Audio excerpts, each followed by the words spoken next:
When your internet drops at 9 p.m. on a Friday night, do you know who's working on it? Most people have no idea.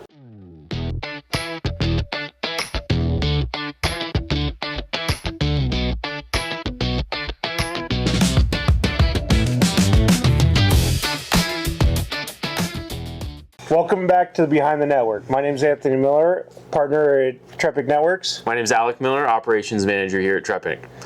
All right, well, let's get started. Segment one, kind of what you talked about in the opening, when your internet goes out on a Friday, who's working on it, and just kind of compare and contrast what we do here versus a lot of the national ISPs, kind of their process working through it, or even just a bigger ISP in general. Yeah. So generally, like, the process has always been, nowadays, you call into somebody, your internet doesn't work. You talk to somebody, they walk it through. Well, you don't even talk to anybody. Yeah, not in the big names. A lot of people are doing the AI. I know most people have seen it when they call a big company. They're doing the AI, so they talk to this robot person thing that says, please enter your account number. If you don't know your account number, you got to find it. Most people just button mash and press 0 until they try to get to somebody. And a lot of the big operators are even making that not possible. Right. So when they're sitting there pressing 0 and whatnot, they're like, please enter your name, please enter your name. Eventually they hang up because they want your account number, they want your information so they can look you up and so they can. Well, and then the other option is going on with the chat bot online and talking to them, and you're still just talking to a robot. Right. Odds are you're not getting a real person when you're calling to communicate with them. Right. And so you generally are there and it says, let me get you with an agent, and then you got to wait whatever to talk to somebody. Right. Well, typically what we try to do, because we are local, we try to talk to our customers. When you call into us, somebody answers the phone. Hey, this is so-and-so with TREPIC Networks, how may I help you? They have direct access to all your stuff. They can look up your account information, but it's a real person that actually is talking to you. Yep, same thing with if you text into us. If you text into us, people answering the text. We do have a quick response that texts you, says somebody will pick it up, but the next text that you get will be a person. Right. It's just to let you know that you actually texted a number. This is so-and-so with TREPIC. Let me get you somebody or whatever, but it's literally just letting you know that you texted the right number, and then the next person that's chatting with you is immediately somebody. Yep. And when you call us in, like I said, if it's 24/7, you are calling in and you get somebody that's out of state, not out of the country. You don't get anybody that has a hard time speaking English or anything like that. They're actually in the country, but they are out of state. But when you're calling in during the day, Monday through Friday, 8 to 5 here in Arizona, you're getting somebody in Arizona that lives in Arizona. Right. Unless the line's busy, you may get pushed to our 24/7, but typically that's not the case. Yeah, if we have like a major outage or something, there's lots of calls coming in. Our 24/7 does back up our people here. So there's a chance you could get pushed through that, but it's only if we're really busy. But the bottom line is you talk to somebody that actually is a human being and not some AI robot, or press 1 for this, press 2 for this.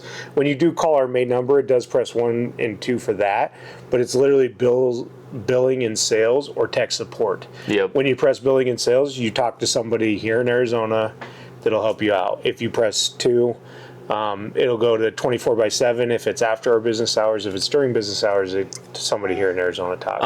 But anyway, let's kind of get back on topic here, and the process of when there's an outage and how it gets resolved. To my understanding, with a large provider, they call into the support team, they get notified, and they just pretty much tell you when we'll get an update, but it's got to go through tiers of people to get to an actual crew that is dispatched to your location or a central hub or something like that. Yeah. Which it's a little bit different with what we do here because we are a smaller ISP. I mean, often I'm getting a call, you're getting a call, Shane's getting a call on a Friday night at 9 o'clock saying X tower is down, this many customers are affected, and here's kind of what we think is going on, and we actually head out there to the site and get it resolved. So our internal team and our out-of-state 24/7 team both have access to a program that shows all of our sites and our network monitoring. Yep. And so the first thing they do when they get a call, somebody says, hey, is there any outages going on? They typically have that screen pulled up and easily accessed, and they look and see if there's any outages in the area. Right. If they see any outages, they immediately call somebody that can get it taken care of, meaning somebody like I'm on the call list. My other partner Shane's on the call list.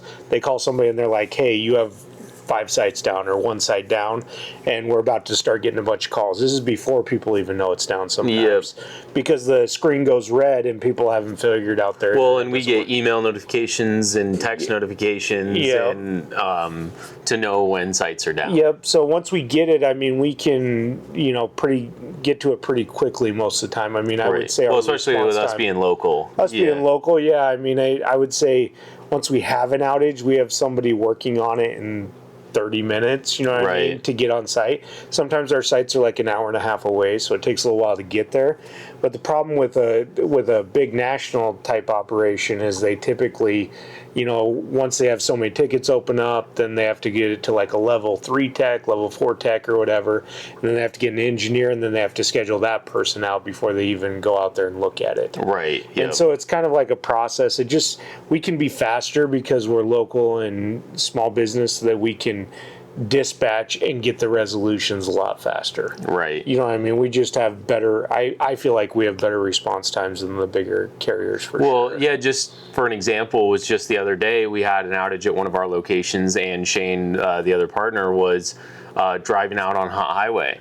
And I called him, say, hey, we've got an outage. And he said, okay, I'm 20 minutes away. Yep. And headed out to the site, had it resolved within 20 minutes of being on site. I think our total time down and affected customers was an hour that we were out. And we actually had a damaged piece of equipment there. A power supply had burned up. And we had that all fixed and repaired within an hour. Typically, the difference between us and them is we got that, and the bigger companies, typically, they're not getting out there to troubleshoot that for 2 hours. Yeah. You know what I mean? They're going to be on-site troubleshooting 2 hours. They might resolve it in 5 minutes, but they're not getting there for 2 hours to even look at it. Right. So their outages tend to be, 3-4 hours long minimum every time they're down. Yeah, and we got a little note here saying that national providers treat outages as ticket numbers, and it can't be understated to see how we see outages. Right. We see outages in the number of customers down. Right. We see the outages with it's 8 o'clock on a Friday. People are trying to watch their movies, and there's 800 people without internet right now. Yes. They can't do that. Yep, they care about it. And we care about our customers. We care about keeping them as customers, and we work just as quickly as possible to get them back online because we care about keeping all of them. Yes, uptime is one of the most critical things in 2026 for sure. Yes. People care more about uptime than what their internet costs sometimes, so they're willing to pay more. I mean, we got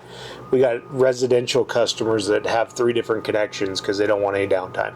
Meaning they're buying us, they're buying other providers, they're having 3 different connections to make sure uptime is good. Yeah. So it's not just how it is in 2026. Uptime's key. Yep, something we care about.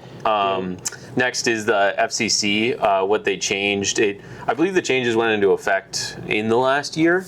Yeah, I want to say it was beginning of last year. Yeah, and just to give some context, the FCC is the Federal Communications Commission. They're the government body that regulates companies like ours, internet, TV, phone, and radio.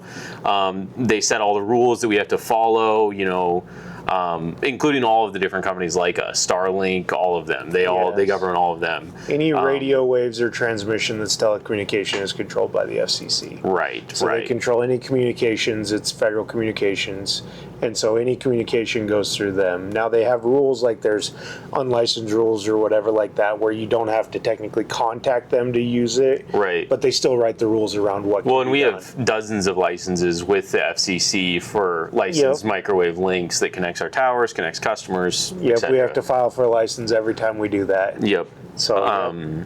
So a big part of our industry, a big part of what we have to think about when we're doing business and when changes they're making. And one of the big ones recently was Broadband Nutrition Labels. Basically every ISP has to publish a label that shows real speeds, real prices, real fees, and any data caps. It looks exactly like a nutrition label. And the point of this was because a lot of people don't always understand what they're buying or whatever, is to make it easily digestible by the people you're selling internet, so they know what they're signing up for. Yeah, they basically copied it from like the FDA that does nutrition labels on food. Yes. They're like, people want to know what they're getting when they're buying it. Yes. Because internet can be sold in a vast variety of what they're selling, and up to promises and things like that and whatnot. And so they wanted actual data on what you're getting when you buy for. Is this a promo period? Is it not a promo period? Is this a up to speed? Is this a promise speed? Is there a minimum speed? Is there a latency estimate? Yeah. You know what I mean, because you can say whatever you want over the phone while you're selling stuff, but what you're actually providing, they're trying to hold it to a better standard of what you're actually providing. Yeah, so it can't be hidden behind you getting a contract, you signing up for an account, and then finding out what you're actually paying for. Right. They're trying to eliminate that barrier because it's been such a problem. Yes. Especially with ISPs. Yep. Yeah, it was very unregulated in what people were selling. You know, they were selling just whatever. Right. Up to this, up to that, whatever. And so it's really just they're trying to hold better standards to the industry as a whole. So I think it's a good thing. Oh yeah. It's a good thing for sure for the consumer. It does make it different to sell internet, but it also kind of evens the playing field with everybody. Everybody's got to kind of show what they're offering and what they're actually giving, and so there can't be any hidden things behind like a promise that can't be delivered type thing. Another thing they did was raise the minimum definition of broadband to 100 meg by 20. 100 download, 20 upload, which is just, it's pretty crazy to think, you know, because when we started it was 5? Yeah, 10 meg. I don't know what the standard was, but our first plan was like 10 meg. Yeah, I think it might have been 10 was the minimum requirement, and that was 9 years ago. Yeah, they keep raising it, and the main reason they keep raising it is for like federal funding. So anytime they do a grant or anything, they want to make sure that the federal funding meets that. So they look at a group of houses and they say, can these people get 100 by 20? If they can't, then they meet the funding requirements. Is the FCC the one that governs who gets the funding as well? Yeah, they do the BEAD program and everything else. Yep. And so they all work together as a conglomerate to hand out federal fund rates. Yeah, because we have to report to the FCC we service our customers with, what type of equipment, what kind of speeds, everything like that. Yep. So we have an FCC fee that we have to show basically in our census blocks what speeds are offered in that area. Right. Now in some of our areas where we have fiber, we show up to 5 gig in those areas. So in our census block, it shows there's 5 gig available in this area via fiber. And in our wireless areas, you know, it's up to 200 meg in some areas. Other areas we're doing like 400 meg plans and stuff like that. Right. And so it just depends, but yes, we have to file all of that, and that all goes back to the BEAD money and the other federal fund rates that what they get is based on the areas that are there. The other thing we got here is net neutrality rules came back. I was never very familiar with net neutrality. I mean, are you very familiar with it? I haven't done much on it. No, I can't really speak on it. Anything I would say, you know, really would be wrong because I don't know too much about it. Oh, he's got the note here. It's the rules that they cannot specifically throttle any kind of service that's on your internet. So if I'm using my internet and I'm streaming YouTube, we cannot limit the streaming on YouTube. This must have been a problem. I've heard it a lot. This must have been a problem where they were limiting certain streaming apps because they were limiting or favoring, right? So or like favoring, if you favored one, like say YouTube came to me as an ISP and they're like, hey, I'll pay you, you know, $100,000 to make sure their traffic gets there faster. Right. You know what I mean? Like it really wouldn't. It's paid limiting prioritization of traffic and whatnot because, you know, realistically, if there was a company out there that delivered a metric via the internet, they could just go pay for the traffic time and up it and everything. So it really just doesn't. It's not good for the consumer, and I think that's what everybody decided, so they eliminated it. It covers is no blocking. You know, we're not allowed to block or restrict access to any lawful apps or services. Yep. You could do like ad blocking type. Have you ever seen that on your, where you can download like an ad blocker and then it blocks all the ads around? As an ISP, we have the power that we could put that on all of our customers. We could do ad blocking. But legally, we're not allowed to. Yeah, legally, you're not allowed to, but we have the ability with technology and equipment to do that. Right. So, yep. Okay, let's move on to our next segment, symmetrical speeds. We've touched a little bit on this in previous episodes, you know, what they are and why they matter. Symmetrical basically just means that your upload and your download are the same. Yes. It means if you're paying for 100 gig download, you're getting 100 gig up, or meg. 100 meg upload. Yep. Like our fiber speeds are all symmetrical. Every Yep. single one of our fiber speeds that we offer are Yep. 1 gig by 1 gig, 2.5 by 2.5, 5 by 5. And then asymmetrical is obviously the opposite, where one is slower than the other. Yep. And typically with cable providers, I don't know why this is, because I've only been in the industry for 10 years or whatever, but I know typically with cable providers like CenturyLink or Cox or anything like that, they are not symmetrical. Right. It goes back to the overloading of networks. So typically, like on a network, you have a send and receive type, a Right. TX and an RX, right? And so on most of the networking equipment, it is send and receive. So you have to send and listen. I'm trying to break it down in the layman's terms, but you have to send and receive at the same time. Right. So if I'm sending this much traffic and receiving, and I have to prioritize that, what you can do in a lot of this equipment is you can say, I'd rather send 100 meg so I get more bandwidth here and only receive 20. Right, because if it's asymmetrical, you have to have, like, I'm just imagining it like a tunnel. Yes. To do 100 meg symmetrical, you have to have a 200 meg tunnel. Right. And oftentimes they had a 100 meg tunnel. Yes. And so they do 80 and 20 and prioritize down. Or imagine they had like a 120 meg channel. And Right. they're like, we care more about the 100 meg download. Right. And the 20 we're going to leave for upload. Right. So a lot of those settings were in the equipment and whatnot. Now on fiber, it doesn't matter because the bandwidth is so crazy. Yes. You know what I mean? Our tunnels are infinite. Our tunnels are infinite. You know what I mean? It's based on the equipment at the end, so you can do 10 gig up and 10 gig down. Yep. And it doesn't matter. Well, and so we're just offering those on our symmetrical because Yeah. it doesn't matter either way. We have open tunnels both ways because of the bandwidth. But it's still, like, we still kind of have it the same way, but the bandwidth is so great that it doesn't matter or doesn't affect us. Yeah. You know what I mean? Like, we only have, so now our max capacity is 10 gig up and 10 gig down is our max capacity. So we still have a capacity limit. Yeah, but it's 10 gig. But it's 10 gig. Huge. It's a huge, and we're tunnel. selling 5 gig plans. You know Right, what I it's mean? a huge So tunnel, yeah. It's a huge tunnel, and it doesn't matter. The traffic can fold both Right. ways, and it doesn't affect you. Well, now, and- on some of our equipment, like our older Right. wireless equipment, the max throughput was like 200 meg to all the clients. Mm-hmm. So if you didn't do the 100 meg by 20 meg plans, then that one customer, you could have one customer eating all the upload bandwidth, and it affects Right. all the other customers that want the download bandwidth. And so it's a protection metric is what it is that all the equipment has. Well, and also, it used to not matter as much. No. It was rare that people were using the upload, but in today's world, a lot of people are working from home on Zooms and Teams calls. A lot of people working from home need to back up all their work they did up to the servers that they're connected to. A lot of people are posting on social media, doing live streaming, Twitch and all that kind of stuff, online gaming. It's all much more heavier upload than it used to be because no one used to work from home. Right. No one used to stream online or do any of that stuff. Well, one of the big ones is like the video cameras. I see we have that notated here. The video cameras, like on Ring now. Right. I don't know if you have Ring anymore, Yeah, but I do. I have Ring at my house.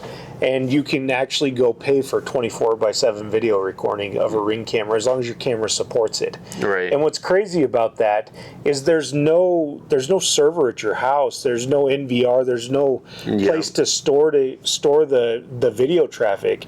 So if you go pay for that subscription to get 24/7 video recording on your camera, that's running nonstop. Right. That's running the entire time. And so you're literally just recording video 24 times, and so that video is just uploading constant. And you look at your Ring cameras, the picture quality is really good. So now we're uploading really good picture quality at, I don't know what the upload rate on a Ring camera is, but let's say it's 5 or 10 meg. Each Ring camera you turn that on is 5 or 10 meg. Right. And that's on top of your normal traffic that you have for your iPads and your laptops, your gaming and whatever else. It's definitely, it's just way more common of a use than it used to be. Yes. And it's something that people just need to know about it. They need to know what it's for or why you need upload. Well, because in the olden days, right, you had a camera system that you had installed and it all recorded to a local device. Yeah, you installed Somebody had in their master bedroom, they had a DVR, and all their cameras uploaded that locally. Well, now everybody's got Wi-Fi cameras because they want to look at them on their phones. So they got Ring or Vivint or whoever it is, and they're uploading constantly because nobody's installing DVRs in their houses anymore. I've seen some. They're pretty rare, but they are rare. You do get that guy every once in a while. You get a guy that doesn't trust everything being stored in the cloud, and he's got the old DVR in his closet, and you got to help him change the password on it or whatever. Yeah, but it's not common. It's not the normal. It's not very common. The more common is they buy a Ring camera or a Vivint camera, and they go put it up, and it records 24/7. But the biggest thing, just to stick on it, is just and it kind of goes back to the broadband fax label. Is just people understanding what they're getting when they sign up for it. Yeah. If you're getting something, if you're signing up for a 1 gig service, just if it doesn't say symmetrical, you got to understand that you're not getting a gig upload. And if it's something you care about, you need to know what it is. So check the broadband fax, check the details in the plan that you're signing up for, whatever it is. Yeah. Well, and the other thing is too, I've seen a lot of people that email and they're like, my job requires this. I don't know this for sure, but I feel like employers are giving a list of internet requirements. You know what I mean? Like they're saying, I don't know either. Yeah. I don't know this for sure because everybody in our office works out of the office. But I'm just saying, I think employers are saying this is what your internet requirements need to be. Right. And if they're not this, you can't sign up for that internet. You can't use that internet service. Right. And some of them have crazy requirements. Like they have to be hardwired. They have to be 500 by 500 meg. They have to have so much latency. Like they're getting crazy, and it's like if you want to work at this job from home, you have to have those requirements. Yep. And so I think that's really putting a stress because we get a lot of people that even before they buy a house, they're like, what are the internet requirements I can get? We got realtors calling us that are like, hey, my client wants to buy this house. What internet package do you have to offer before he buys the house? And they don't want to buy the house because of that or something of that nature. So, yep. Okay, well, let's move on to our FAQs. First one is, if TREPIC has an outage, how do I even know? So the first thing is, if your internet's down, I always tell people to check all your stuff first. You know what I mean? Like the easiest way to tell is go check all your equipment, make sure your equipment's actually powered on. We get a lot of people that call in, somebody hit a light switch and their thing's on a light switch, who knows why, and they hit the light switch and it powers down the internet. So I always tell people, make sure you got lights on all your equipment. If those lights are green or red or whatever they are, just reboot your equipment. The typical power cycle, at the end of the day, the routers, the dishes on your roof, the fiber boxes even run 24/7, 365 for multiple years. Like we have people that have not powered down their router for like 6 months and they call in with random issues. They reboot their router and it fixes it. Yeah, but I would say generally to find out if we've got an outage, something we're working on launching on our website is an outage tracker, is seeing what locations in our network are without connection. It might even be up by the time this video goes up. Yeah, it should be up by the time this video is up. The system that our internal team happened, we basically made an interface to where you can see that live, so you can go to our website and you can see. And it'll there will be updates on there on our website showing updates on the outage, when it's going to be resolved, stuff like that. Yeah, give you a little more detail. That's going to be the other thing is we're not, I would say we're about 99% on when there is an outage, we email our customers and text our customers. Yep. And that process is a little bit longer, so you might get one like 10, 15 minutes after the outage happens, just because of the time delay from we figure out the outage going on to where we can get notifications to people. But we're building a lot of tools in-house to make that, to close that window. Yes. We're hoping to get, that like maybe in 5 minutes we text you out and let you know. The hard part anymore is because people, they don't have access to email or anything, so we're trying to get down to texting on everything. Yes, we typically do both. We typically do both, but people are like, I didn't see it, my phone didn't work, my phone was on Wi-Fi, didn't have internet access. And because also our 24/7 has access to all the same stuff we do, when you call in and you say your internet's not working, they can usually tell whether or not there's an outage in your area. Right. And let you know immediately, and then you'll get email or text updates as to what's going on and when it's going to be resolved. Right. Okay, next is, are ISPs allowed to slow my internet if I use too much streaming? No. Well, we touched on this a little bit with the net neutrality. They can't slow the streaming specifically, but they still are doing the data throttling, the deprioritization of the entire connection. Yes. You know what I mean? They're doing deprioritization, so it's not really net neutrality because they're not slowing down streaming specifically. You know what I mean? They're basically saying, you've used this much data, I'm going to slow you down until we round the next month. So they're not breaking any laws doing it, but they're still doing it. TREPIC doesn't do any of that. We don't do any data caps, no nothing like that. The only time you get slowed down in TREPIC is if you don't pay your bill. Yep, if you don't pay your bill, you do go and do a thing, and you do get slowed down on that. And people call in, my internet's super slow. Yeah, you got your card expired on your account. Yeah, you got a notification when we found out your card was going to expire. You got a notification within a few days of your card not being able to process. You got a notification when your card got declined, and then we gave you 7 days past your card declining for you to have an opportunity before your internet gets shut down. Yep, there is a grace period. We have quite a bit of a big grace window. Yep, and we do notify, like you said, I think it texts or emails you every day automatically to let you know your card's expired. Yes. And so there's ample notification. People are like, I didn't read it, I didn't see it, it went into spam, all kinds of things. But yes, it will slow down if you don't pay your bill. Yep. So how do I find the FCC nutrition label for my current provider?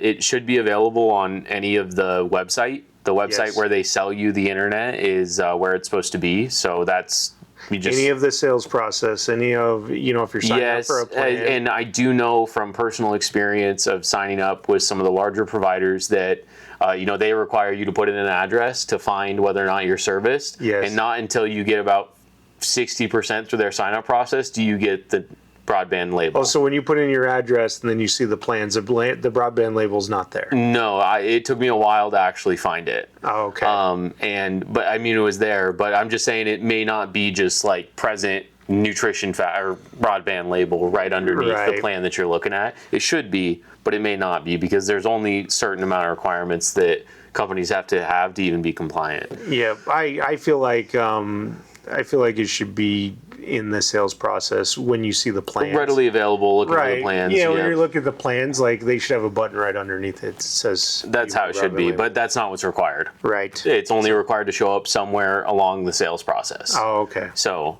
to be accessible from the customer before they sign up to it.